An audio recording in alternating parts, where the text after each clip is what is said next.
नमस्कार बच्चों, ई हिंदी शाला में एक बार फिर से आप सभी का स्वागत है। बच्चों, आज हम पढ़ेंगे उपसर्ग के बारे में। उपसर्ग किसे कहते हैं, कितने प्रकार के होते हैं, किस प्रकार उनकी पहचान की जाती है और मूल शब्द से उपसर्ग को किस प्रकार से अलग किया जाता है। साथ ही साथ में कुछ प्रश्नों पर भी चर्चा होगी। तो आइए शुरू करते हैं आज की कक्षा। बच्चों, उपसर्ग दो शब्दों के मेल से बना है, उप और सर्ग। उप का मतलब होता है पास यानी समीप और सर्ग का मतलब होता है सृजन करना या फिर रचना करना। तो किसी भी शब्द के पास आकर नया शब्द बनाना इसका अर्थ होगा। आइए उदाहरण से समझते हैं। एक शब्द है हार। हार का मतलब आप गले में पहनने वाला हार या फिर हार जाना, जो पराजित होना है, वो भी ले सकते हैं। लेकिन जब यही शब्द उप के साथ जुड़ जाता है, उप एक उपसर्ग है, इसके साथ जुड़ गया तो बना उपहार, जिसका मतलब होता है भेंट यानी कि प्रेजेंट। और यदि इसके साथ में वी लगा दूं तो बनेगा विहार। विहार माने घूमना। और यदि इसके साथ आ जोड़ दिया जाए तो क्या बनेगा, आहार। आहार भोजन को कहा जाता है। और यदि प्र जोड़ दें तो प्र और हार से बनेगा प्रहार। प्रहार का मतलब होता है किसी पर चोट करना या हमला करना। आइए एक और उदाहरण देखते हैं। यहाँ पर अप उपसर्ग है, जिसका प्रयोग अनेक शब्दों के साथ किया गया है। हमने पिछले उदाहरण में देखा कि एक ही शब्द में अनेक उपसर्ग जोड़े गए थे, लेकिन यहाँ पर केवल एक ही उपसर्ग अलग अलग शब्दों के साथ जोड़ा जाएगा और उससे अलग अलग शब्दों की रचना होगी। जैसे यदि अप शब्द के साथ मान जोड़ दिया जाए तो बनता है अपमान। मान का अर्थ होता है इज्जत या फिर सम्मान और अपमान का अर्थ होता है बेइज्जती। यदि अप को शब्द के साथ जोड़ दिया जाए तो बनता है अपशब्द। और इसी तरह से अप के साथ वाद को जोड़ दिया जाए तो अपवाद बन जाता है। अप के साथ व्यय को जोड़ने पर अपव्यय बन जाता है। व्यय का अर्थ होता है खर्च और अपव्यय का अर्थ होता है ज्यादा खर्च करना। उसी तरह से अप को यश के साथ जोड़ दें तो बनता है अपयश। यश होता है प्रसिद्धि और अपयश का मतलब होता है बदनामी। तो इस तरह से हमने जाना कि वे शब्दांश जो शब्दों के आरंभ में जुड़कर उनके अर्थ में परिवर्तन लाते हैं या विशेषता लाते हैं, उन्हें हम उपसर्ग कहते हैं। कुछ ध्यान देने योग्य बातें हैं जिन्हें आप विशेष रूप से ध्यान रखें तो कभी भी गलती नहीं करेंगे। जैसे उपसर्ग शब्दांश होते हैं, ये शब्द नहीं होते। उपसर्ग का स्वतंत्र रूप से प्रयोग नहीं किया जा सकता क्योंकि ये शब्दों के अंश हैं, टुकड़े हैं। उपसर्ग शब्द के आरंभ में जुड़ते हैं यानी पहले लगाए जाते हैं और उपसर्ग शब्द के अर्थ में विशेषता लाने का काम करते हैं। कुछ उपसर्ग जो हैं वो शब्दों के अर्थ को उल्टा भी देते हैं यानी विपरीत अर्थ देते हैं। जैसे सत्य शब्द में यदि अ लगा दिया जाए तो असत्य बन जाता है। सत्य का मतलब है सच और असत्य माने झूठ। कुछ उपसर्ग मूल अर्थ के आसपास का ही अर्थ देते हैं। जैसे भ्रमण शब्द का अर्थ होता है घूमना, लेकिन अगर उसके सामने परि लगा दिया जाए तो बनता है परिभ्रमण, यानी उसका अर्थ भी उसी के जैसा ही है, आसपास घूमना। आइए जानें कि उपसर्ग कितने प्रकार के हैं। उपसर्ग 4 तरह के हैं। सबसे पहला है संस्कृत के उपसर्ग। संस्कृत के 22 उपसर्ग हैं। आपको बेटा याद रखने से आसानी होगी, क्योंकि कई बार होता है बहुत से ऐसे शब्द होते हैं या शब्दांश होते हैं जो हमें उपसर्ग जैसे लगते हैं लेकिन वो उपसर्ग नहीं होते। तो याद रखिएगा कि संस्कृत के 22 उपसर्ग हैं, हिंदी के 13 हैं, अरबी फारसी या उर्दू के 19 हैं और अंग्रेजी के कुछ अन्य उपसर्ग हैं। इस वीडियो में हम सभी के बारे में जानेंगे। याद रखिए कि अंग्रेजी के उपसर्ग अंग्रेजी भाषा के शब्दों के साथ ही जोड़े जाते हैं। सबसे पहले संस्कृत के उपसर्ग के बारे में जान लेते हैं। संस्कृत के जो उपसर्ग हैं, आपकी सुविधा के लिए हमने उन्हें 6 भागों में विभाजित किया है ताकि इन्हें याद रखना आपके लिए सरल हो जाए। जैसे पहले अ वाले हैं और आ वाले हैं। अति, अनु, अधि, अप, अभि, अव, आ। यदि आप इस प्रकार से इन्हें याद रख लेंगे तो आपको सुविधा होगी। दूसरा है वर्ग, वो है उत, उद और उप। उसके बाद आता है दुर और दुस। उसके बाद नी से बनने वाले नि, निस और निर। फिर है परा, परि, प्र और प्रति। उसके बाद है वि, सम और सु। यहाँ पर वी अकेला है इसलिए उसको सु और सम के साथ लिख दिया गया है। तो यदि आप चाहें तो उन्हें इस प्रकार से याद रख सकते हैं। आइए अब जानते हैं संस्कृत के उपसर्गों के कुछ उदाहरण। सबसे पहले आता है अति। अति का मतलब होता है अधिक या किसी से परे। अति और आचार से बनता है अत्याचार। अति और रिक्त से बना अतिरिक्त। अति और अंत से अत्यंत। अति और अधिक से अत्यधिक। उसी प्रकार अति और उत्तम से बनता है अति उत्तम। अगला है अनु। अनु का मतलब पीछे या किसी के समान। अनु और रूप से अनुरूप। अनु और ज से अनुज।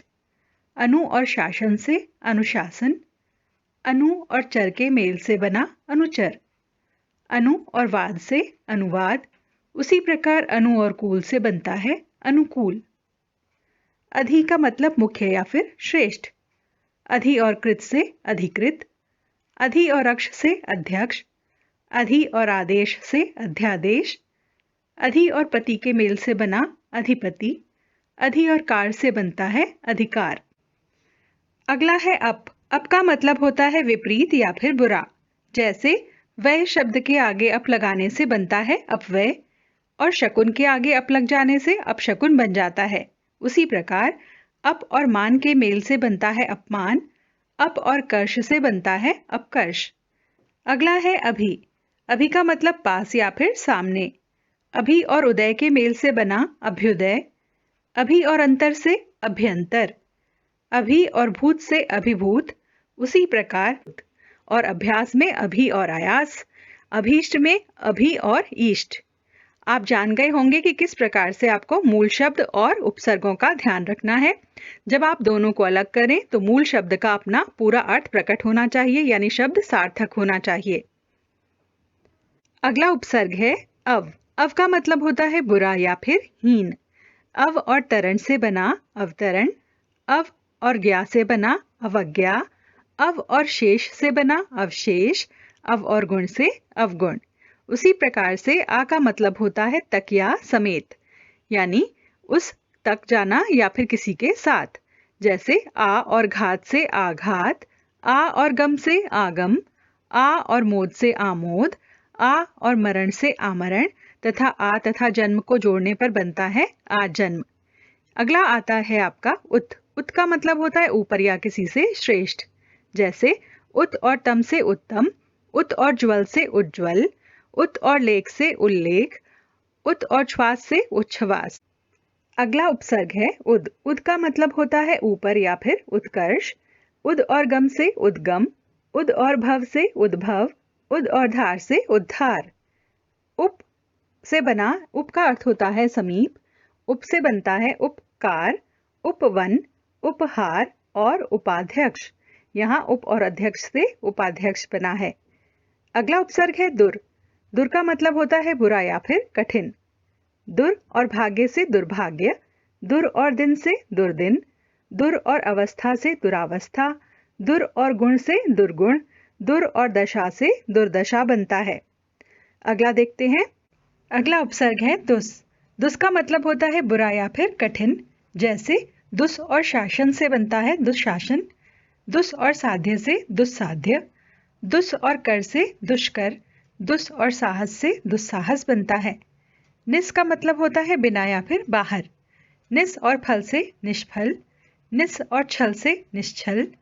निस और काम से निष्काम। निस और संदेह से निस्संदेह बनता है। नी का मतलब होता है बिना या फिर विशेष। नी और शेद से निषेध। नी और दान से निदान। नी और पात से निपात। नी और वास से निवास तथा नी और सिद्ध से निषिद्ध बनता है। अगला है उपसर्ग निर। निर का मतलब होता है बिना या फिर बाहर। जैसे निर और धन से निर्धन। निर और वाह से निर्वाह। निर और भय से निर्भय। निर्दोष से निर्दोष। निर और जीव से निर्जीव तथा निर और आशा से निराशा बनता है। अगला है परा। परा का मतलब पीछे या फिर अधिक। जैसे परा और क्रम से पराक्रम। परा और काष्ठा से पराकाष्ठा। परा और विद्या से पराविद्या तथा परा और आवर्तन से परावर्तन बनता है। अगला है परि। परि माने आसपास या फिर चारों ओर। परि माण परिमाण। परि अटन परिअटन। परि और अंत से पर्यंत। तथा परि और आवरण से पर्यावरण। अगला उपसर्ग है प्र। प्र का मतलब आगे या फिर अधिक। प्र और ज्वल से प्रज्वल, प्र और यत्न से प्रयत्न, प्र और आरंभ से प्रारंभ, प्र और आचार्य से प्राचार्य, प्र और अर्थी से प्रार्थी। प्रत्येक। प्रति का मतलब हर एक यानी प्रत्येक। प्रति और दिन प्रतिदिन, प्रति और लिपि प्रतिलिपि, प्रति और आशा प्रत्याशा, प्रति और एक प्रत्येक, प्रति और ईक्षा से प्रतीक्षा, प्रति और उत्तर से प्रत्युत्तर बना। उसी प्रकार वी का मतलब होता है विशेष या किसी से अलग। वी और योग से वियोग, वी और वरण विवरण, वी और मान से विमान, वी और ज्ञान से विज्ञान, वी और देश से विदेश बना, और वी और हार से बनता है विहार। अगला उपसर्ग है सम। सम का मतलब होता है पूर्ण या फिर शुद्ध। सम और तोष से संतोष, सम और कल्प से संकल्प, सम और योग से संयोग, सम और शय से संशय, सम और लग्न से संलग्न बना। अगला है सु। सु का मतलब होता है अच्छा या फिर सरल। सु और लब सुलभ, सु और गंध से सुगंध, सु और आगत से स्वागत, सु और अल्प से स्वल्प, तथा सु और उक्ति से सूक्ति बनता है। हिंदी के उपसर्ग हैं। पहला उपसर्ग आता है अ। अ का मतलब अभाव या फिर निषेध यानी मना। अ और ज्ञान से अज्ञान, अ और धर्म से अधर्म, अ और छूता से अछूता, अ और था से अथाह। उसी प्रकार अ और टल से अटल बनता है। अन है। अन का मतलब भी निषेध के अर्थ में होता है यानी किसी काम के मना करने के लिए। अन और जान से अनजान बनता है। अन और मोल से अनमोल, अन और कहा से अनकहा, अन और देखा से अनदेखा बनता है। अगला उपसर्ग है क। क माने बुरा या फिर किसी से कम। क और पूत से कपूत, क और चोट से कचोट। अगला आता है कु। कु का मतलब बुरा होता है। जैसे मार्ग में कु लगाने से कुमार्ग बन जाता है, बुद्धि में कु लगाने से कुबुद्धि, चाल में कु जोड़ने से कुचाल, और चैला में कु जोड़ने से कुचैला बनता है, तथा चक्र के आगे कु लगा देने से कुचक्र बन जाता है। अगला उपसर्ग आता है दु। दु का मतलब बुरा या फिर किसी से कम यानी हीन। दु और बैला से दुबला, दु और धारू से दुधारू, दु और पहर से दोपहर, और दु काल से दुकाल बनता है। उसी प्रकार से दु और पहिया से दुपहिया भी बनता है। अगला उपसर्ग आता है बिन।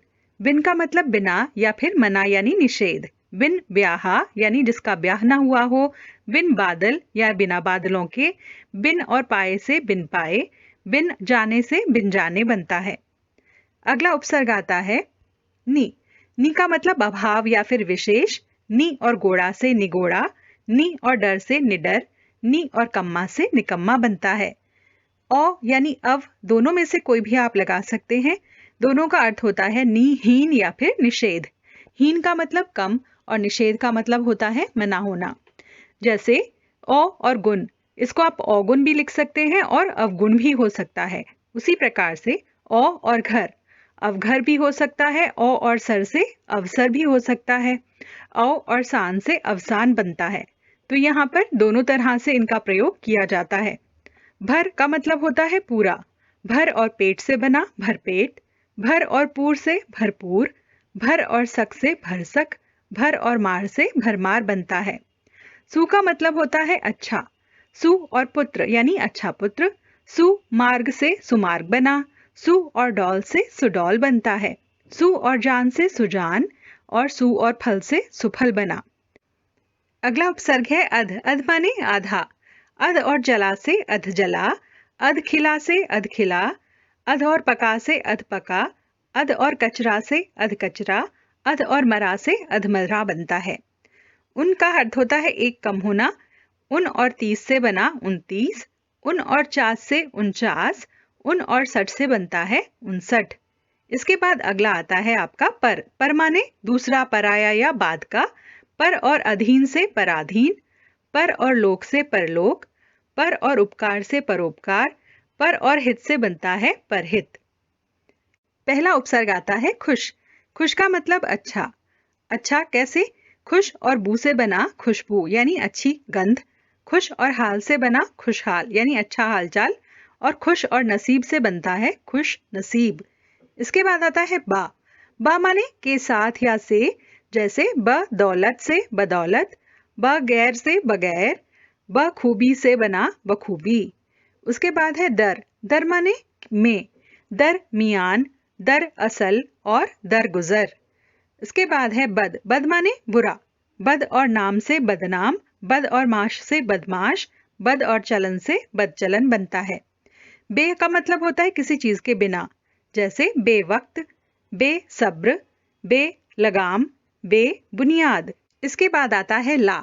ला माने बिना, ला जवाब, ला वारिस, ला परवाह। गैर का मतलब उसका के बिना या फिर निषेध, गैर कानूनी, गैर जरूरी, गैर हाजिर, गैर सरकारी। ना। ना का मतलब भी अभाव है यानी कमी, ना राज, ना लायक, ना मुमकिन, ना नादान, ना पसंद। सर का मतलब मुख्य, सर ताज, सरदार, सरपंच, सरकार। हम मतलब बराबर या समान, हम उम्र, हम दर्द, हम पेशा और हम सफर। बच्चों ये तो थे उर्दू के मुख्य उपसर्ग।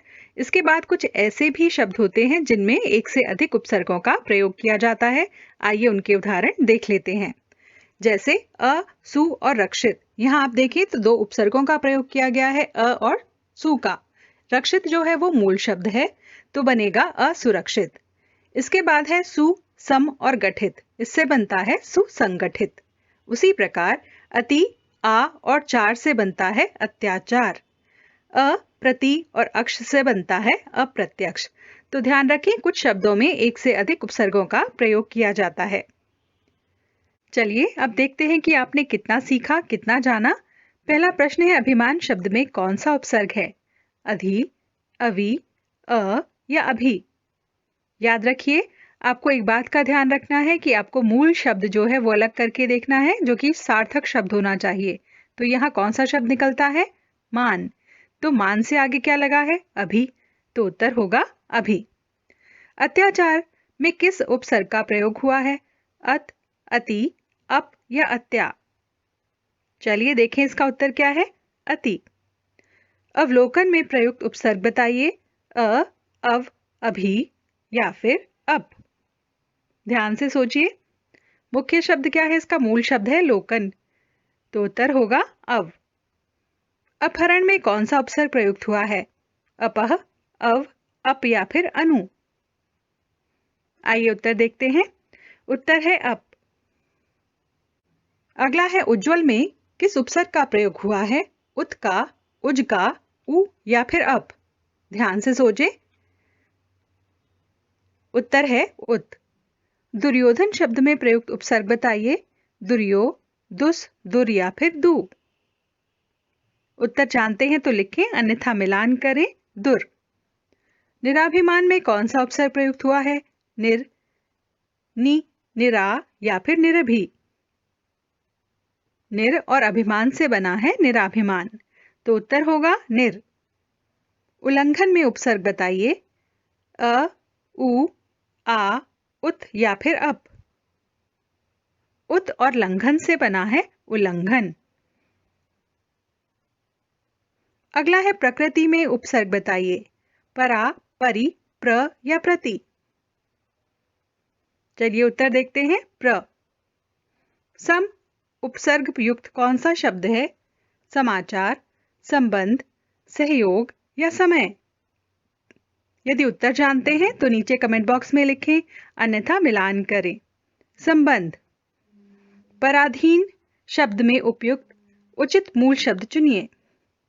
आधीन, अधीन, राधीन या फिर धीन? सोचिए, मूल शब्द का अर्थ होना चाहिए यानी सार्थक होना चाहिए, तो उत्तर होगा अधीन। आशा है कि आप समझ गए होंगे कि उपसर्गों को किस प्रकार से आपको पहचानना है। मूल शब्द को अलग करते ही आप उपसर्ग को आसानी से पहचान पाएंगे।